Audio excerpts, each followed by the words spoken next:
Hello मित्रांनो, तर मागच्या व्हिडिओमध्ये आपण बघितलं की मॅनेजिंग ट्रान्झॅक्शन काय असतात आणि आपण अपडेटिंगचे एक रिव्हिजन टाइप व्हिडिओ बनवला होता. तर ह्या व्हिडिओमध्ये आपण बघणार आहोत की how to create a view आणि व्ह्यू आपण क्रिएट का करतो. तर व्ह्यू म्हणजे काय ते पहिल्यांदा आपण समजून घेऊया. व्ह्यू व्ह्यू हा एक व्हर्च्युअल टेबल आहे, जिथे आपण फक्त आपल्याला जेवढे नेसेसरी डेटा शो करायचा आहे तेवढंच आपण डेटा शो करतो.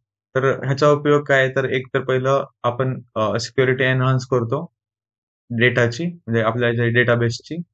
तर हा सर्वात मोठा फायदा आहे व्ह्यूचा. तर आपण बघूया की आपण how how to create a view.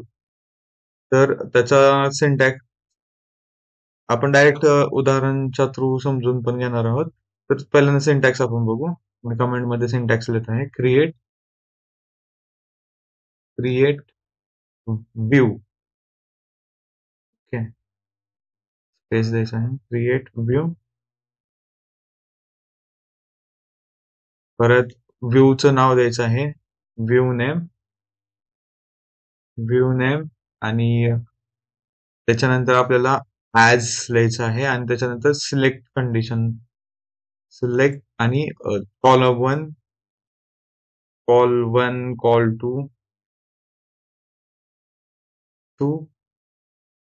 आणि dash dash dot dot dot आपण किती पण कॉलम ऍड करू शकतो. आणि नंतर त्याच्या फ्रॉम टेबल नेम.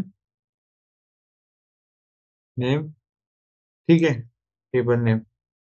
आणि याच्यामध्ये आपण जॉईन पण करू शकतो, म्हणजे जर आपल्याला दुसरा जॉईन करायचं असेल तर आपण ते पण बघणार आहोत. तर तेच एक्झाम्पल घेऊया. आपण आता जस्ट एक्झाम्पल वरती शिफ्ट करूया. तर पहिल्यांदा आपण डेटाबेस बघूया, टेबल बघूया. सिलेक्ट आपला एक ऑर्डर नावाचा, select star from orders. Orders नावाचा आपला एक टेबल आहे. तर तो आपण पहिल्यांदा first of all query execute करूया. आपल्याकडे ऑर्डर आयडी आहे, ऑर्डर डेट आहे, कस्टमर आयडी आणि अमाऊंट, टोटल अमाऊंट. ठीक आहे. तर आता ते क्रिएट व्ह्यू पहिल्यांदा करूया. क्रिएट.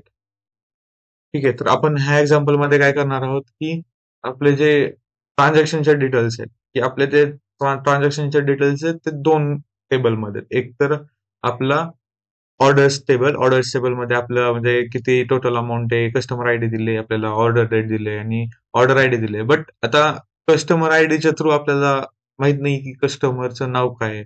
पण आपण यांना जर जॉईन केलं टेबल दोन्ही, जॉईन क्वेरीनी, तर आपण ते करू शकतो. तर ते आपण आणि त्याला आपण एका व्हर्च्युअल टेबल मध्ये आपण त्याला शो करू. तर first of all create create view. ठीक आहे, आपल्याला सजेशन पण आलेलं आहे व्ह्यू. आणि व्ह्यूचं नाव डिटेल्स देऊ. ती डिटेल्स पूर्णच देऊया. Transaction details. Okay, transaction detail as select. तर सिलेक्ट आपल्याला आता ऑर्डर्स टेबल मधून करायचं. तर ऑर्डर्स, ठीक आहे, ऑर्डर्स डॉट. आता काय काय आपल्याला सिलेक्ट करायचं. Order ID first of all. तर ऑर्डर आयडी कॉमा आपण आता टॅब देऊ. Okay, orders orders. Okay, orders dot order date. Order date. Okay, and then आपण orders dot customer ID. Customer ID. Okay, then comma देऊन आपल्याला total amount पण show करायचं. Order dot total amount. Okay, total amount झाल्यानंतर आता आपण दुसरा table open करूया. सिलेक्ट. आपलं आपलं झालं की ऑर्डर्स टेबल मधले जेवढे पण आपल्याला सिलेक्ट करायचं होते ते झालं. आपल्याला आता दुसऱ्या टेबल मधनं पण ह्याच्यामध्ये ऍड करायचे. आपल्याला माहित नाही ऍक्च्युअली मध्ये ते काय काय आहे दुसऱ्या टेबल मध्ये. Customers. Customers. Okay, semi colon देऊ. आता कस्टमर टेबल्स मध्ये काय काय आहे ते आपण बघूया. तर आता तुम्ही बघू शकता की कस्टमर टेबल मध्ये कस्टमर आयडी आहे. ओके, तर आता आपल्याला काय याच्यातून नेसेसरी आहे कस्टमर आयडी. तर आपल्याला ते आपण जॉईन करतानाच करणार आहोत. तर आपल्याला तर इथं मेन इम्पॉर्टंट काय की कस्टमर्स मधलं customers okay, customers dot first name,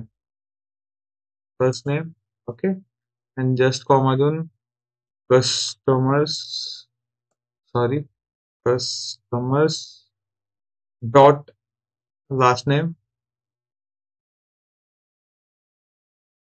okay. हे एक झालं आणि आपण ईमेल पण देऊ शकतो. Okay, customers dot email. Okay, हे झालं, सर्व आपण सिलेक्ट केलं. आता आपल्याला काय करायचं आहे, फ्रॉम टेबलचं नाव पहिल्यांदा ऑर्डर्स ओके, ऑर्डर्स, आणि नंतर आपल्याला जॉईन करायचं आहे. Join customers on customer I D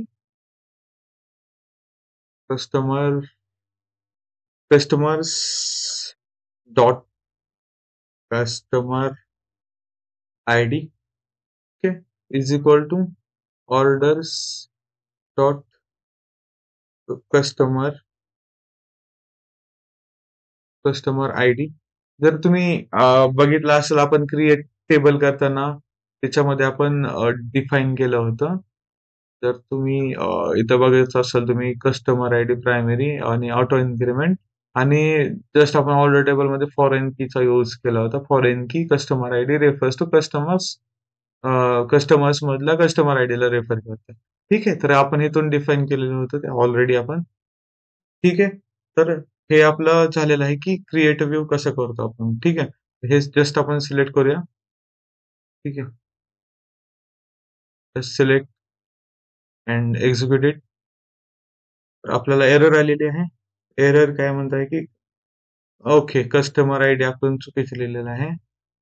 okay, इथं कस्टमर आय डी चुकीचं लिहिलेलं आहे ऑर्डर्स मध्ये.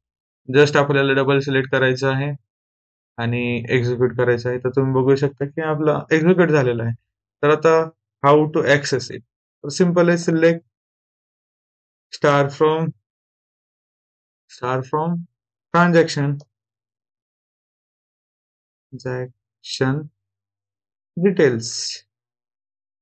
डिटेल्स मधून आपल्याला ते सापडणार आहे. तर जस्ट आपण सिलेक्ट करूया आणि एक्झिक्यूट करूया.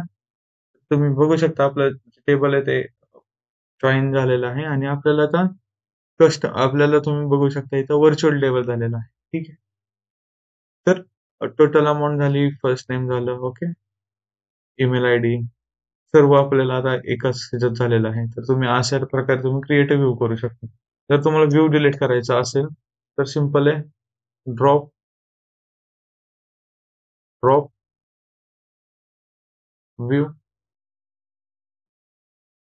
व्ह्यू आणि व्ह्यूचं नेम, ट्रान्झॅक्शन डिटेल्स आणि जस्ट सेमीकॉलन. जस्ट सिलेक्ट करू आपण आणि एक्झिक्यूट करू. तुम्ही बघू शकता की ड्रॉप व्ह्यू झालेला आहे. आणि आता जस्ट आपण जर सिलेक्ट स्टेटमेंट जर डबल पूर्ण आपण सिलेक्ट केली आणि एक्झिक्यूट केली तर ते आपल्याला एरर देत आहे. जस्ट आपण आता ड्रॉप केलाय म्हणजे सगळं डिलीट झालेलं आहे. तर आपण अशा प्रकारे आपण क्रिएटिव्ह व्ह्यू करू शकतो. त्याचा सिक्युरिटीमध्ये खूप यूज आहे. ठीक आहे sir, that's it for this video. Thanks for watching.